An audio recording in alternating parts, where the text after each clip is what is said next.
Okay, hello everyone. This is my third live stream of today. We are going to do some discussion about software design. This is our incremental language development meeting, talking about future versions of Wolfram language and features to include in them.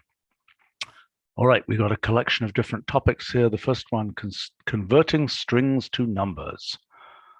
So this is a discussion we had internally a couple of weeks ago about what is the best way to turn a arbitrary string that is a number into that number as an expression. And right now we have a half dozen different ways to do that, some of which are documented, some of which aren't, and all of which have some drawbacks. Okay, so we've got a number like this, the Yep. quote 678. Yep. And if I say something like 2 expression of this, I'm not confident, I don't want it. If that thing had a Q in it or something, I want it to fail, right? Is that the basic issue? Yeah, so our best documented and most robust version of this is interpreter, but the downside is interpreter is also the slowest form of doing this. Well, why don't we speed up that case? So that's one potential solution here, is to improve the performance in interpreter. There are also a number of different complications in the low-level functions we have, like string to m integer and string to m real, are very fast, but they have issues with either overflowing or handling certain inputs. Right, it's obviously easy to make some. Okay, so yeah. The question is, should we have a separate string to number function? Right. The A to I or something, or something of what would we call it? I mean, so this is the analog. I mean, we have integer string, which turns, a number into a string. Right. I mean, we also have, if I say integer string, comma, Armenian, let's say, I'm going to get, ooh, wow. That's because some of these only support very low numbers, right? Yeah.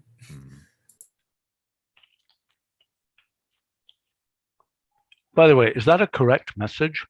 Is it the algorithms or is it the definition of this for Armenian?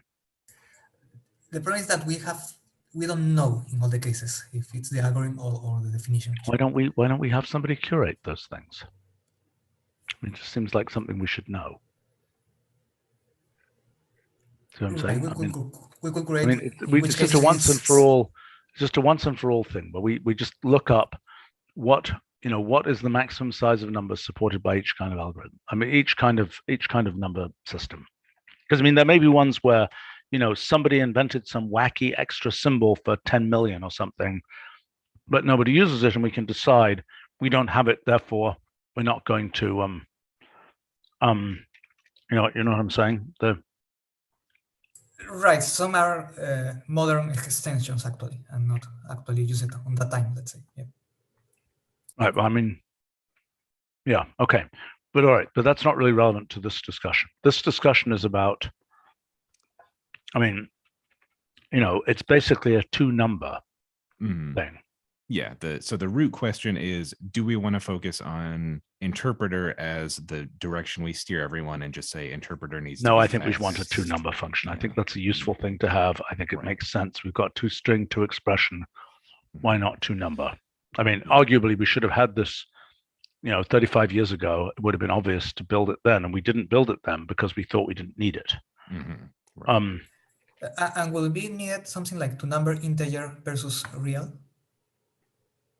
Well, yeah, I mean, I think, are you proposing that we have 2, just like we have random real, random integer, we could say 2 integer and 2 real? Are there going to be many ambiguous cases where you would want either one? Well, yeah, the issue is, in the 2-number case of this, right? 2 real, it's presumably by default machine precision. Right.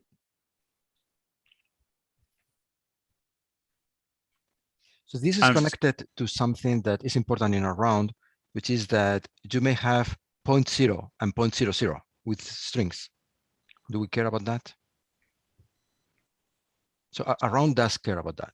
So try a real in a string inside the round. In a string? Yes, try 3 point, yeah, exactly. Wow, that's really cool. Mm-hmm.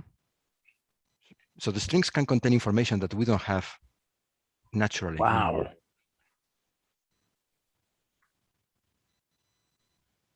Hmm.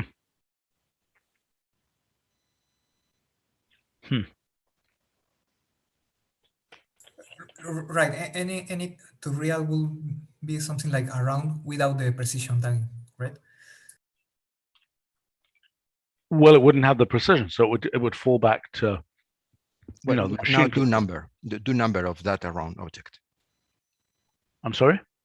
Write the string, bracket number after the round. So that's now a number that is tagged with the precision. But what precision does it actually have? Does it have machine precision or lower precision? Lower precision, because you started with 4 zeros only. I see. So it's an arbitrary precision number, basically. Right. Whereas if I do something like this, okay,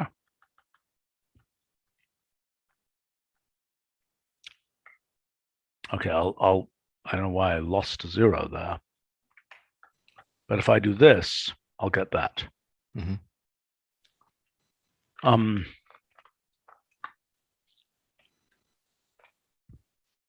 Yes, that missing 0 is a small thing that we have discussed in other places, but it's reported. I think it shouldn't happen. Okay.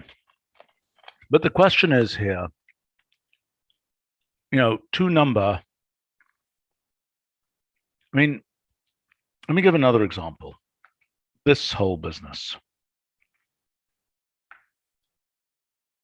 Oops, that's not what I meant. That's another kind of, what is the, okay, so that at this point, how do you get that programmatically? Is that from digits? Oh yeah, right. You can use. No, but it's not the same thing, because that's a string. How do I get it as a string?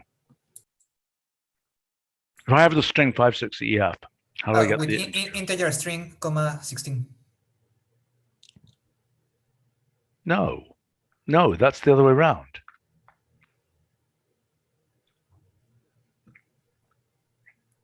No, that's right. That. I want to go from 56EF to the number. From digits, you can use from digits, comma 16. Oh yeah. No, but wait a minute. I'm confused. From digits, does from digits work on strings? I don't think so. It does. Yeah, it does. Mm-hmm. So this function that we're now talking about, what does from digits do if I give it a decimal point? From digits doesn't work with reals or negative values, is two of the big issues. Right, that's why I think maybe having a proper function that could take all the good things of all the functions that are in the left would be great. Well, arguably we should, there's no reason why from digits shouldn't be, interpreter shouldn't be faster, from digits shouldn't handle these cases. Maybe this case is too weird. All right, but I agree that we should have these functions. And I kind of think that we might as well just have all 3 of them. Am I making sense? Mm. But shouldn't it be clear from the string whether it's an integer or a real? Not always. In the case 2, you could want that as a real. Yeah, so it would coerce if you put it into real. Mm-hmm. It would come back as a real value too, not error. Mm-hmm. Yeah. And 2 real would then have a string. And then presumably, well, it needs 2 other things. It needs to know the base to assume and the precision.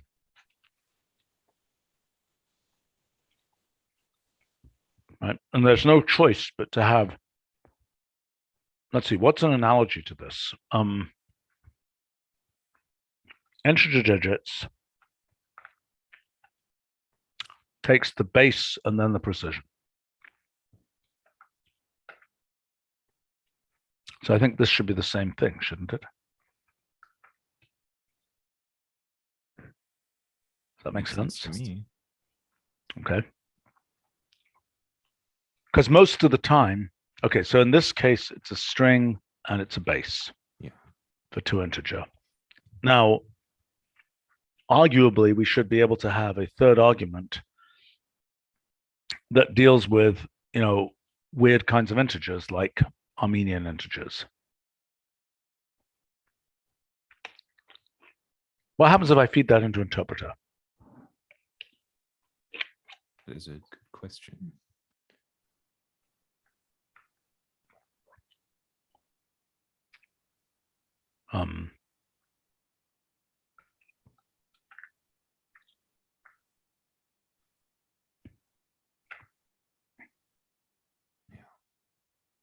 Okay, do we have any capability to parse these things? We do, don't we? Is there something in ICU, Francisco? I haven't checked that. Okay. Okay, so right now, we do not believe we have any function that parses these. Only for Roman, we can parse them with from digits. Right. But how do you describe that in from digits? You say Roman instead of the base, right? Yes. Mm-hmm. I think we have dedicated functions for Roman. Now we have them also. Yeah. Right. Well, it seems to me this would be a useful capability to have. And what are the functions? So there's from Roman numerals, wait a minute, Roman numeral, that is going to Roman numerals. And there's also from Roman numeral. Yeah.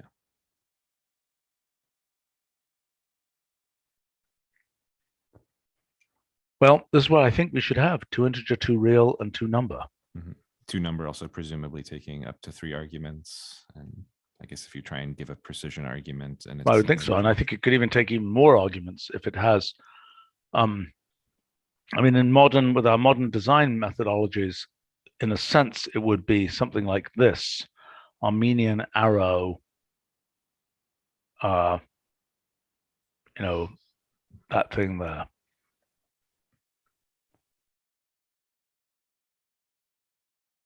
I don't know if that's the right way to do it.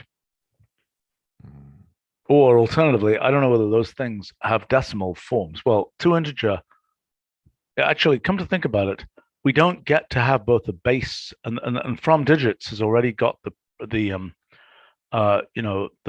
precedent of having that be like that. See what I'm saying? Because from digits already had the ability to have Roman there. Yeah. Integer string mixes them too. Okay. And is integer string? It can be a base or a named system. Okay.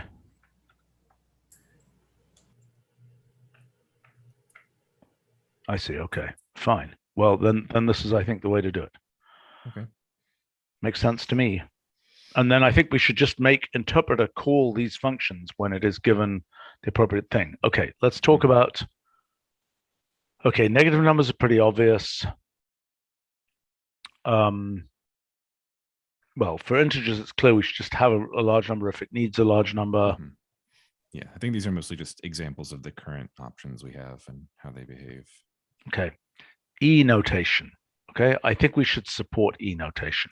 Yeah, so that's one of the cases that 2 expression fails on, because obviously with notation, right. It's trying to multiply out. Right, so that's a good reason to have this. Right, but the internal functions we have of string to mreal works fine. So. Okay. Okay. Well, I mean, and clearly it can decide if it has a large value by just counting the number of digits in the string and then a number of characters in the string, and then do something fancier in those cases. That makes sense? Yeah. Do we need any of the number form options here, like ways to control the decimal point and things like that?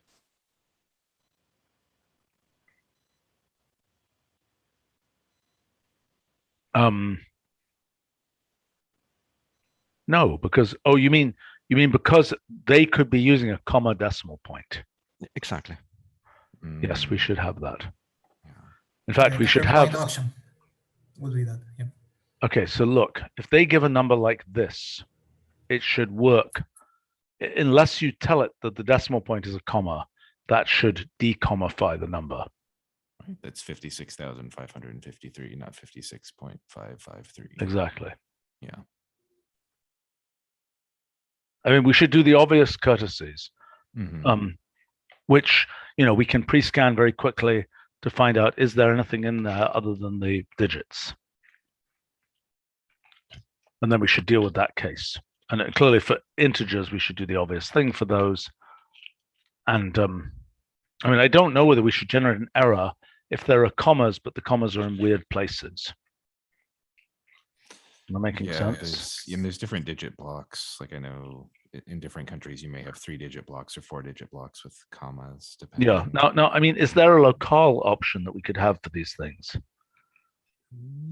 Yes. Now looking at the yes, in ICU, I think they can even parse the Armenian. Now that we were looking at the library. Okay. So, yeah. Okay, but I'm asking the question for things like digit block behavior.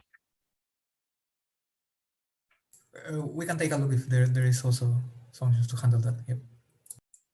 Okay.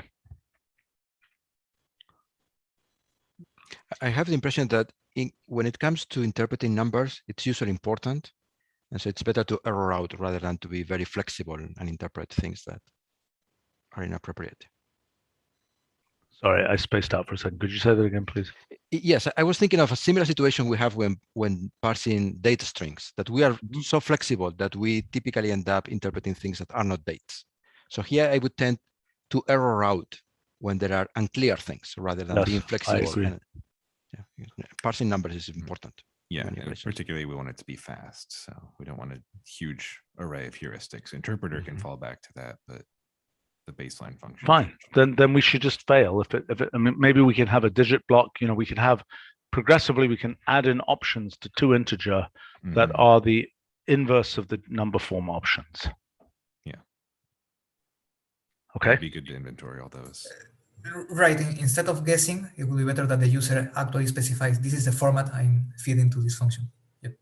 Except some, I think we should allow by default. Well, maybe we shouldn't. Maybe we shouldn't even allow the commas and the numbers by default.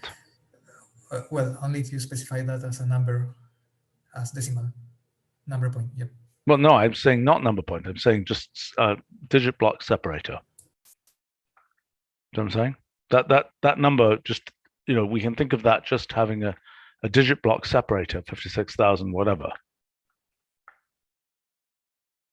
Am I making sense, Francisco? Okay, so that does that just fine. Yeah, interpreter already works with all these cases fine, I think.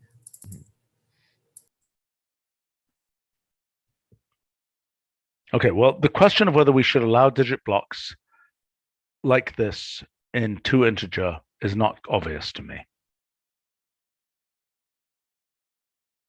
I kind of think we should.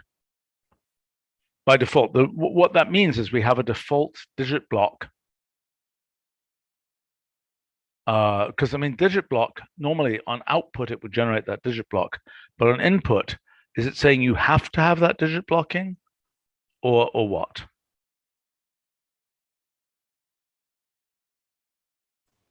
I don't understand that. So this is a function with only inputs in the strings.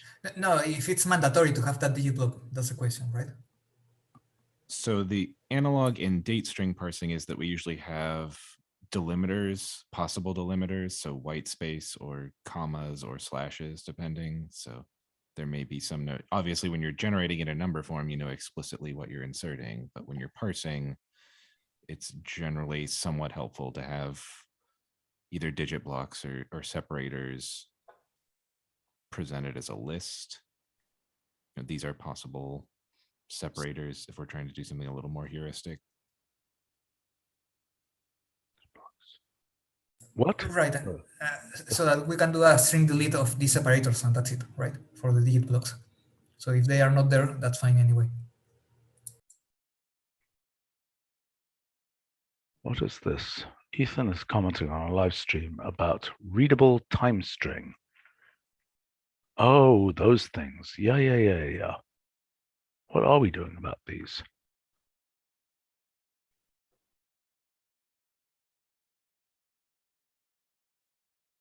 What is this?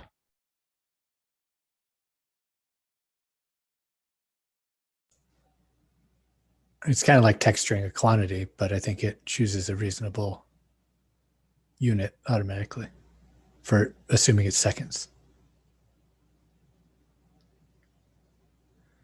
Maybe it's like texturing Oh, of unit I convert understand. of I understand quantity what of you- seconds. Yeah, okay. The issue is it's just like n can print a number at a certain precision. This is printing a time string with a certain default unit that is a human appropriate unit, right? Which is something we could do a lot better in a lot of places. Am I making sense? So if I say something like, quantity, let's say 10 to the 6 seconds, right? What is that? I mean, okay, so if I say, If you say unit convert. I was going to say unit simplify. We'll rescale that. No. Ugh, As a rational, that's not. ugh. There's seconds to quantity in the function repo that does something similar too. I didn't even remember about units. By the way, this business about getting out things like this in rationals is crazy. I tend to disagree. So for us, it's always very important that we give exact results, or Yeah, we keep okay. exactness. So All right. I was thinking that there are two mixed problems here. One is nice reading, and another one is how much approximation you allow. Yes. Yeah, but I mean, normally for most quantities, by the way, if I don't even know how this works. If I do unit simplify of 10,000 meters, let's say. Oh, that's nice. Mhm. When did we Yeah. put unit simplify in? I could have used this a zillion times. We put it in initially in version 9, I believe, but we've been making some tweaks to it to do more I things am like this. so embarrassed that I didn't. I could have used this Over. function a zillion times. I'm just horrified. Okay. Yeah, the original version was a little less robust. It was, it was convenient for taking something like SI base units and turning them into whatever SI derived unit you have or rescaling. But we talked about possibly having unit simplify give a mixed radix time value back, because time's particularly complicated because Yes. we have irregular intervals to measure. So instead Yep. of 1.6 weeks, it could be 1 week, 4 days, and Absolutely. so many hours Yeah, right. instead. Something else we recently added, which is also convenient here, is that if you go to the original quantity a million seconds and you do unit convert of mixed units, what is it, Nick? It's like DMS or something like that? DHMS? I believe so, yeah. So we have created some shorthands. So that, and it's mixed unit. No, mixed unit. The symbol mixed unit, and inside, rather than a list. Yeah, just capital D, capital H, capital M, capital S. HMS. Yeah, it does need to go. There's no autocomplete. Yeah, it has been added very recently. You mean like? Well, apart from the disgusting spacing problems, this is cool. Yeah. Yeah, because what we had before is the list days, hours, minutes, seconds, which is very long. So this is just a shorthand. Right.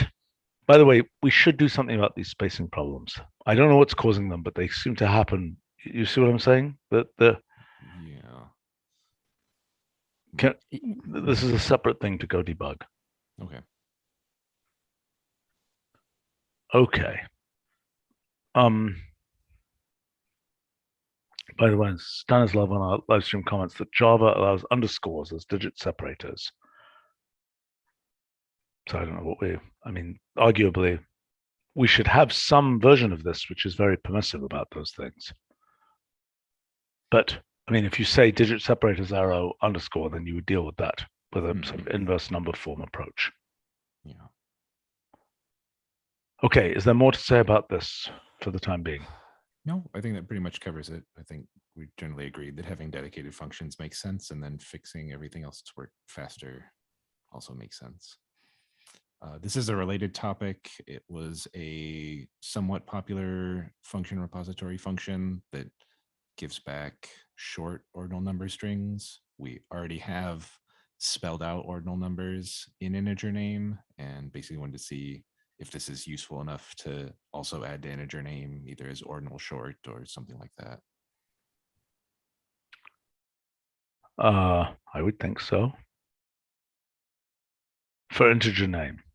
Yeah, for integer name specifically. I don't know whether there's a convention for where when we're using digitized numbers, but that's a silly word, versus spelled out numbers.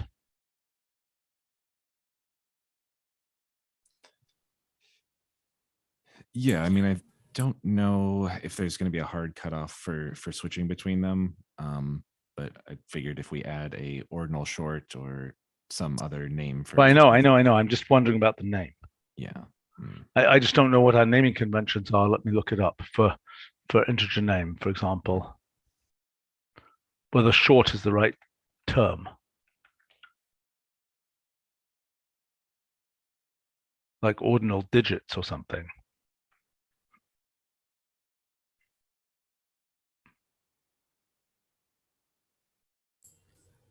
Right. I'm guessing Nick's thinking about the names in date string, which is the first thing I thought of too, where there's lots of shorts. Yeah, there's the words version. But it could be digits ordinal then, in analogy to these digits words versus words. I don't know. Yes, it would be.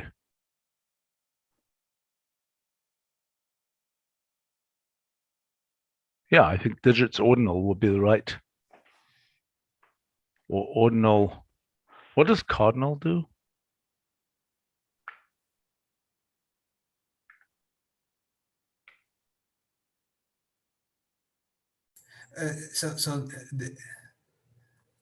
This comes from the fact that in many languages the cardinal is actually the spell out adjective of the number. Oh, so how do I see this? What language does this? So, for example, for the number one in Spanish, the cardinal it's different for feminine and masculine. Oh gosh. Okay, so also for German, in a list you can. Yeah. Okay. Well, I presumably can just say language error Spanish. Yep.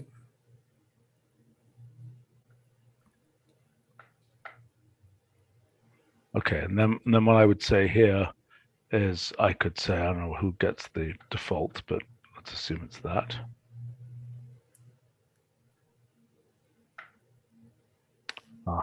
Okay. Okay. And also for this short ordinal, we will need also the gender, by the way, in many languages, and that's supported by the libraries we have, so we can implement that. Okay. Well, so the only question then is what the name for it both should be. Yep.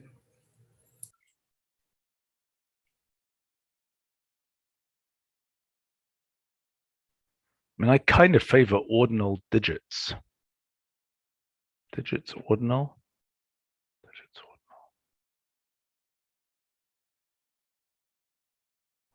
ordinal. Okay, most consistent is probably digits ordinal. Do you agree? Yeah, I think that's consistent with our naming convention for the function. And there isn't a need for digits cardinal, is there? Because there's no cardinal tagging. The cardinal is the default form. Is that right in all languages? In most languages, I think it's the default. Yeah. Yeah, Cardinal is the default for the words, actually, in most cases, yes.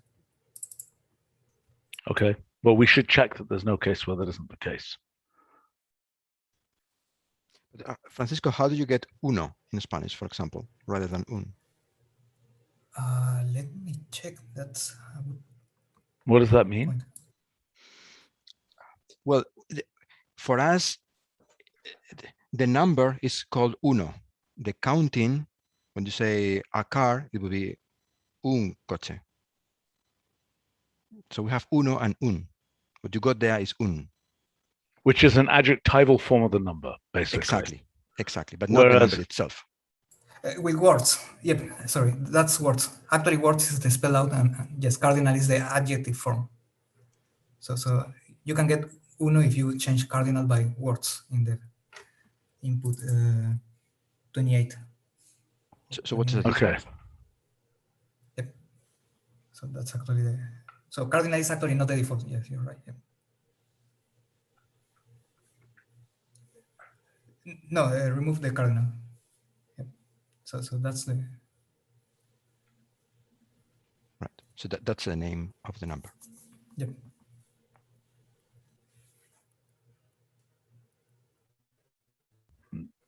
And that's true for most languages, actually. At least Latin languages and German, etc. Yep. They have also this difference. Okay, so reviewing this again, there are potentially cardinal digit cases, yes or no?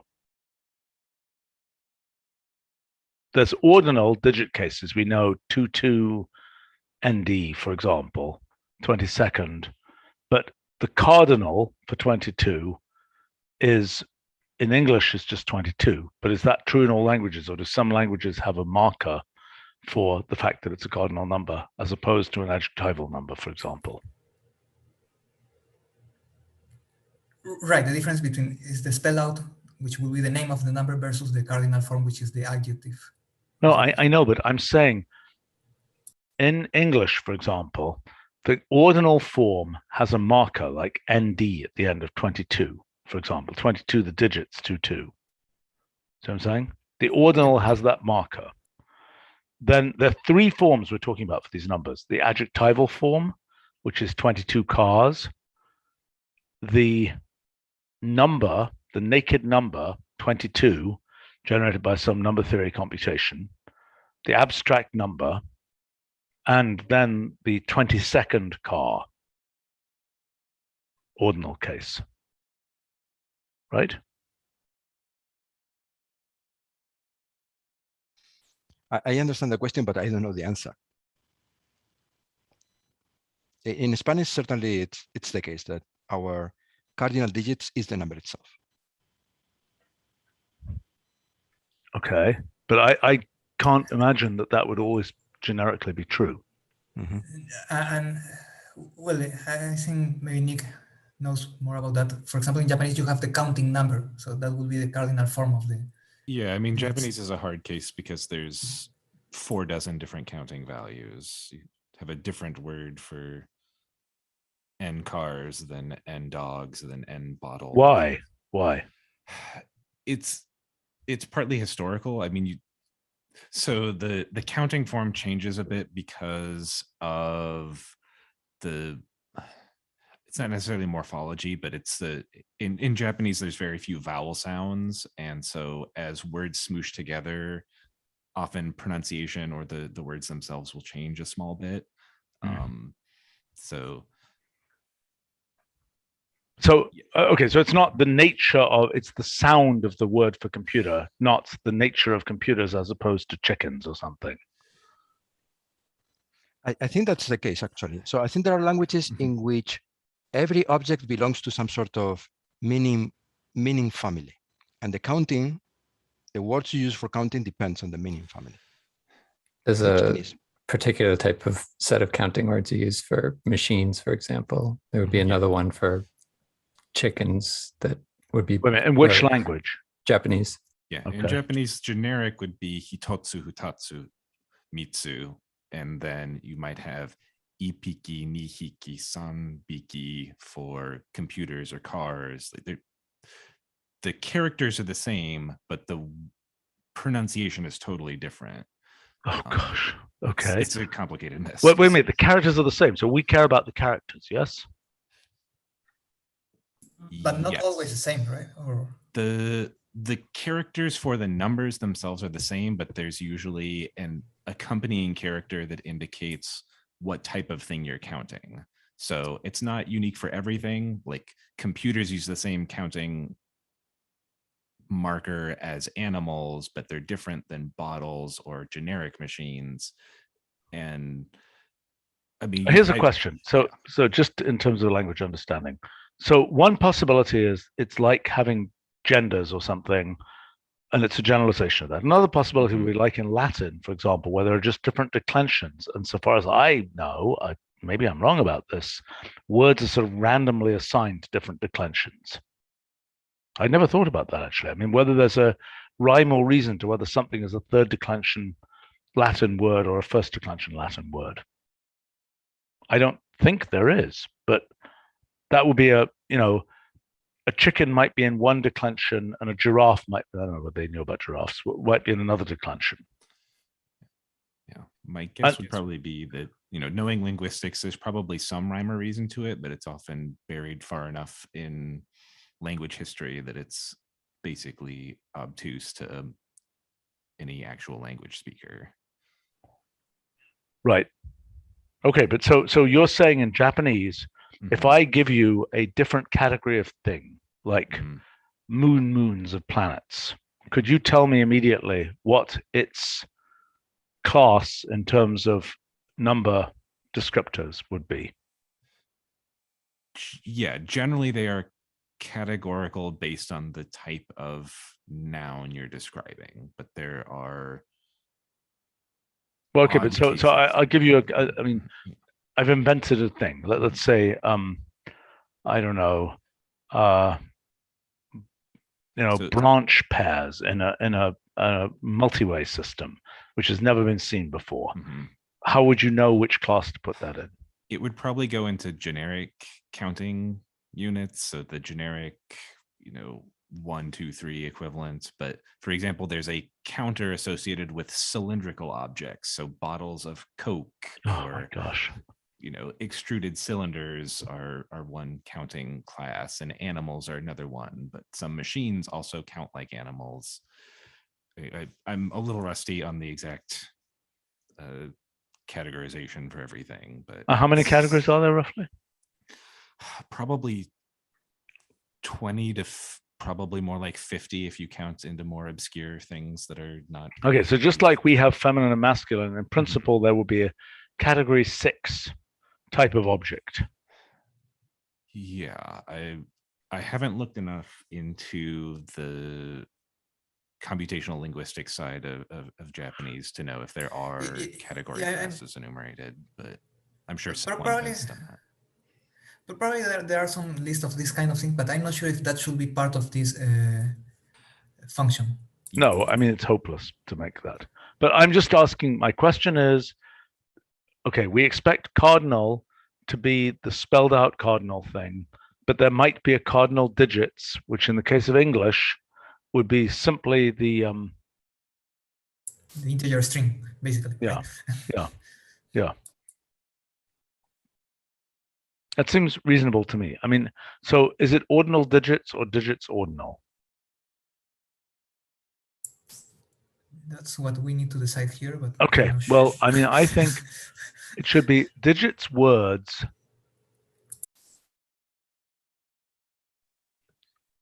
I think digits ordinal is okay. Yeah, I think it's the most consistent with the existing names and is fairly clear. Okay, Dar just commented on our live stream that in Polish apparently there is. Oh, that's a distinction between ordinal and the number name. Yeah, that exists in most languages. The issue is whether there's a distinction between the number and the cardinal number, name. Right, anyway. Okay.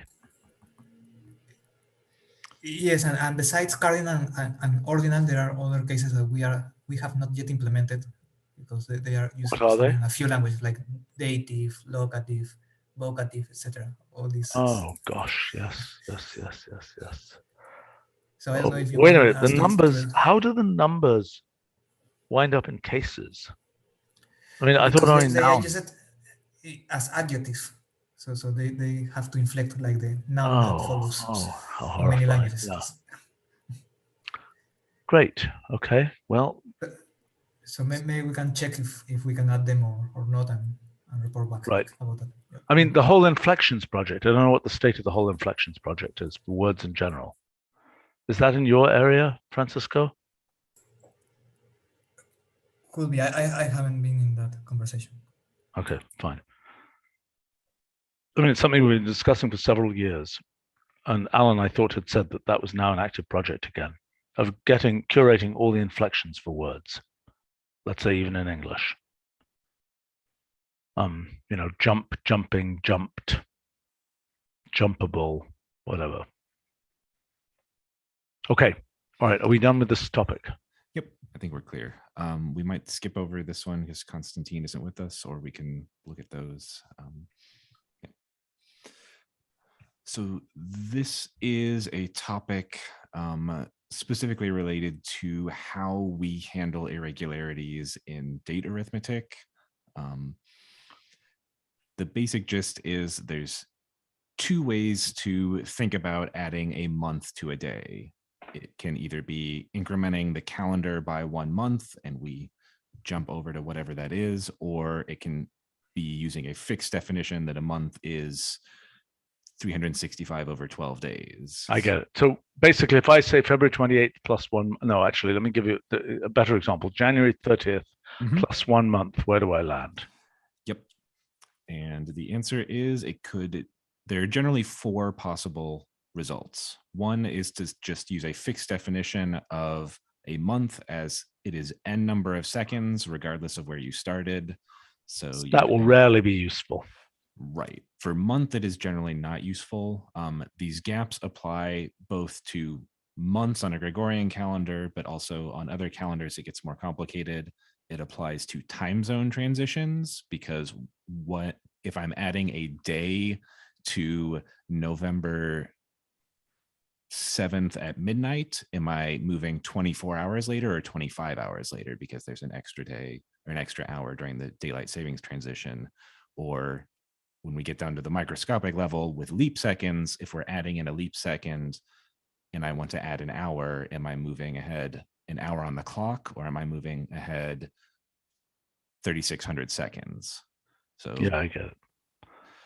Right. Basically, there's 2 large classes. One is simple in that it is always using fixed arithmetic. All units have an exact definition, and we just move that far along the time scale.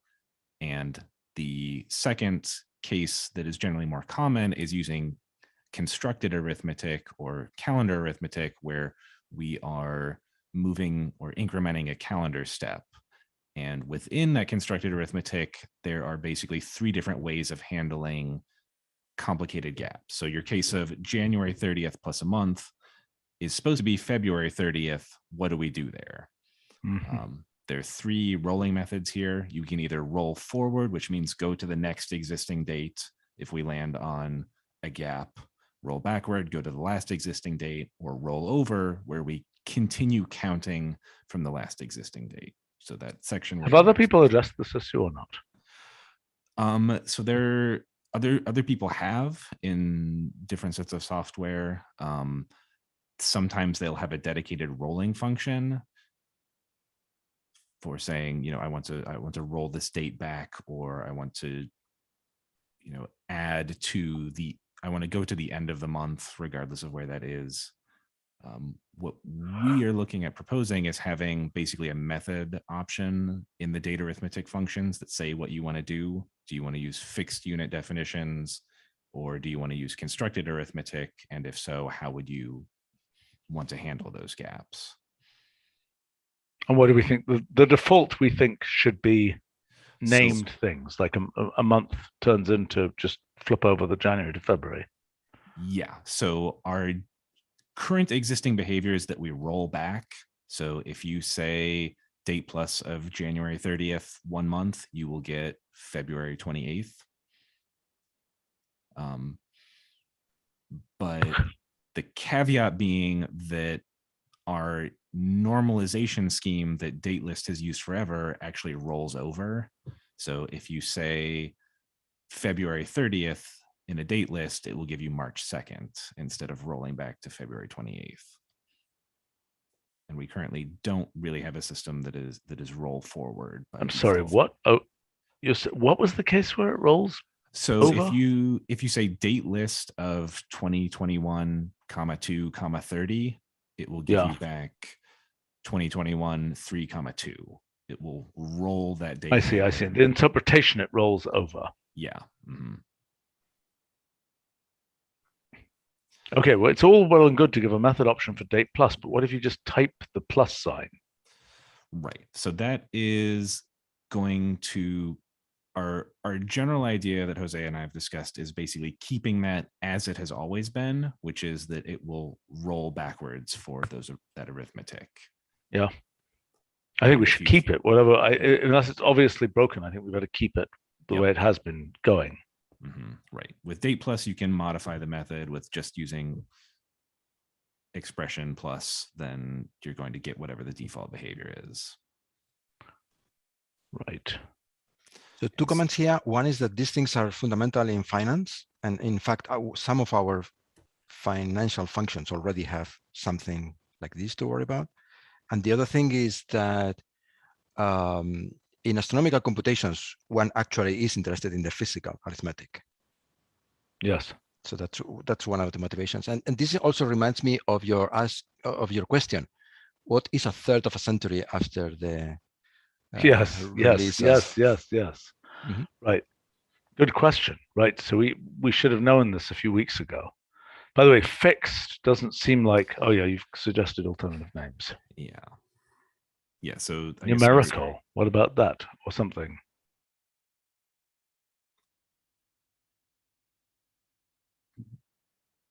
Well, it's all numbers. Yeah. So I think physical. My preferred is physical for the fixed case, but the other one is the difficult one. Constructed is our name. So we thought originally of calendar, but the calendar seems to suggest only calendars, and we want this to apply also for time zones and leap seconds. Well, why do you have to have a name other than roll forward, but roll backward? So we don't need one in the method option, but we'd want to have some way of referring to it when we're documenting, at least. I mean, we can be more explicit, but we talked about either synthetic or I think that's totally confusing. I think it will be, what about calendar defined? As opposed to physically defined. Mm-hmm. That would be somewhat clear to me. If I saw them both together, calendar defined versus physically defined. We could use calendar. It's just that we are worried that people are not going to assume that this works for time zones too. Oh, gosh. Or time systems. And we want it to work for the 3 parameters simultaneously. Yeah. Sounds like well, calendar and clock, but yeah.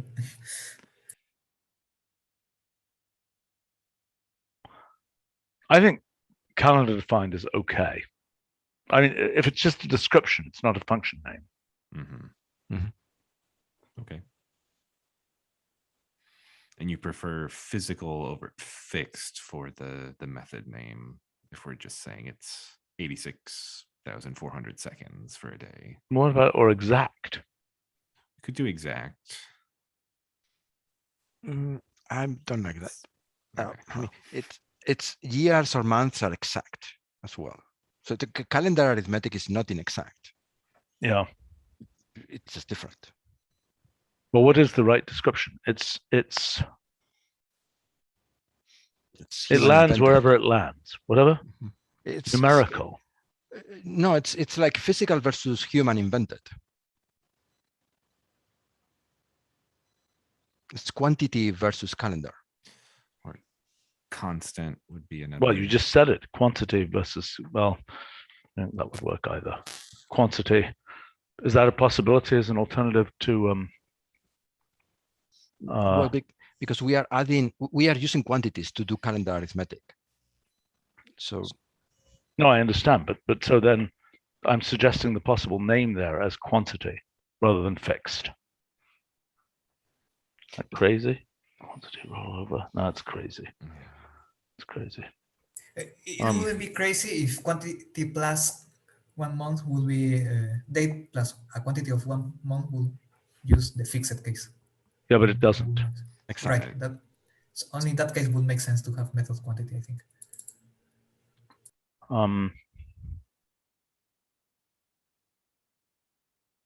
Sandra is commenting. Basically, the point is you have months that are aware of where they are in time and months that are fixed. Sort of, yes. I mean, that's where the fixed term comes from, but I think that requires, look, one of them, gosh, how to do this? Okay, one issue is that name. Are there any other? And so then a method option for date plus, the pure plus sign will use a default. What other issues are there? That's mostly it. There So are difference. Does set option change what the plus sign does? I don't God, think no, we should do no, that. No. Okay.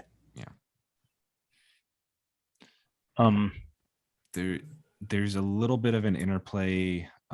There are some possible option combinations that don't make sense, like date plus of the weekend, date plus of weekend or weekday with method goes to fixed doesn't really make sense because the different day types are effectively implicitly artificial. We can't say there are exactly 4 million seconds in a holiday. Yeah, I understand. So error out in those cases. Yeah. In those cases, I think we'll error out. So it's mostly a question of what we want to name the method and.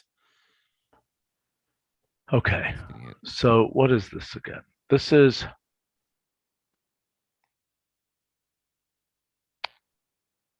Okay. This is where you land. Is it calendar defined or is it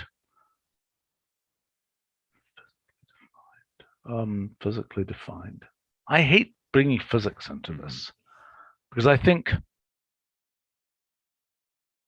maybe I've been studying time too much. Yeah, not in this kind of way. Yeah, we don't want to call it temporal because that's just mixing terms. No, that's horrible. Yeah, fixed duration Lapse. or fixed definition. Duration maybe only. Method duration. Well, what goes with roll forwards, roll backwards? Don't roll at all. Yeah. No roll.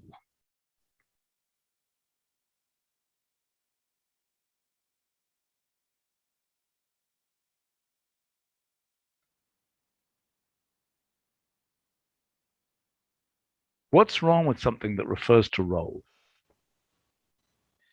Well, we have two cases here, the fixed and the calendar. And then one aspect that is only applicable to calendar is this problem of what happens with February 30. And then is where roll enters. But it's a secondary thing with respect to the first question. Right. The reason we don't need two options to say what type of arithmetic and what kind of rolling is that rolling only applies to calendar arithmetic, calendar defined arithmetic. Well, so are you pushing to have something like method arrow calendar roll backwards versus method arrow physical?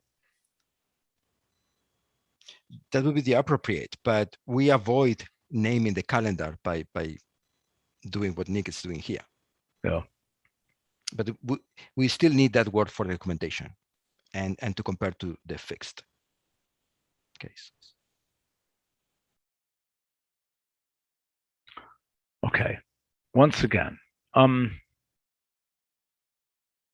you really, does it not bother you to bring physics into this?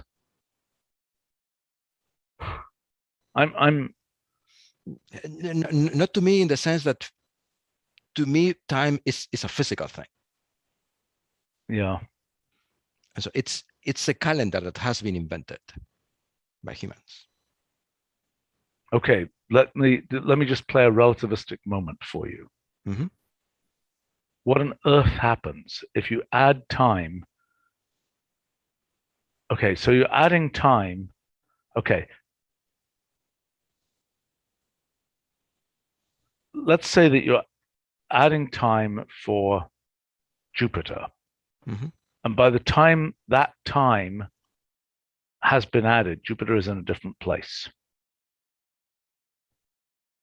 What does that then mean? In other words, with respect to some reference frame, you see what I'm saying? I mean, so how do you deal with that here? Here we can't.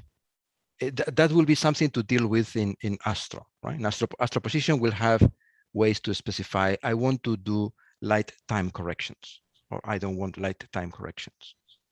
No, I understand, but if you add a week, okay, so there's a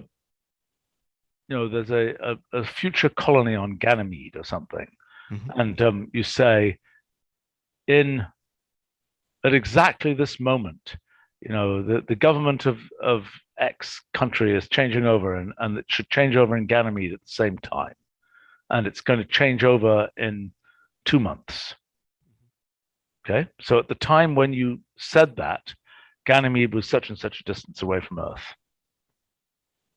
At the time when you land, it's a different distance away from Earth. What do you do?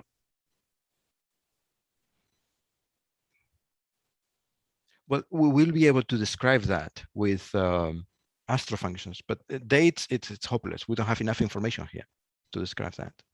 So for example, even the time systems, or this discussion we had recently about different time systems at the sun, etc., they are all assuming the slices of the solar system are the same. They are just named differently. But there is no locality. I see. Okay, so that's a global reference frame, so to speak, for the solar system. Exactly. Okay. Yeah. So the space-like slices are all the same. They are just named differently, and that's the time system conversion. Okay. Humph. Okay, so that's a non-issue, basically, is what you're claiming. Yeah, I think it is. Okay.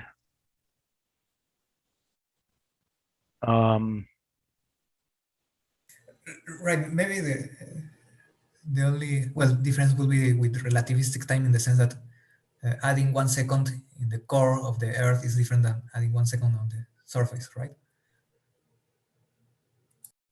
Well, yeah, okay, that's a different issue, right? That's gravitational redshift.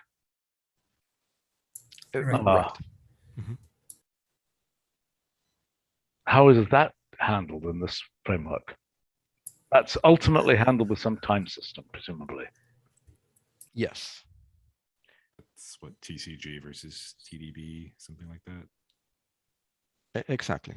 Yes. So here, when you add a second to one of these dates with a time system, it will be a second in that type system. Okay. Yeah, and you can't make the transformation to a different time. That different location that's a different transformation. Okay, fine. So okay, method. What?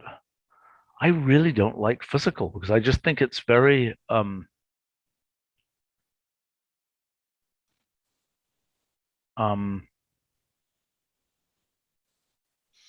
about something direct, like continuous? Continuous is not bad. I like continuous. That describes it well. Yeah, it ties in with the rolling a bit too, and that it's Yeah, I agree. okay. I like it. Right, because the main difference between calendar and discontinuous is that one is by steps, right? Like Right. step of week, step of day, step of second, whatever. I like it. Continuous versus roll backward, forward, roll over. Anything else to figure out for this? Nope. I think that's that for that item. Good. Okay. And I think we should probably wrap for today, but this is oh yeah, these are useful. All right, but they're going to require a longer discussion. Okay. Okay, good work. Thank you, Nick. Now that you're running these meetings, good work. Okay.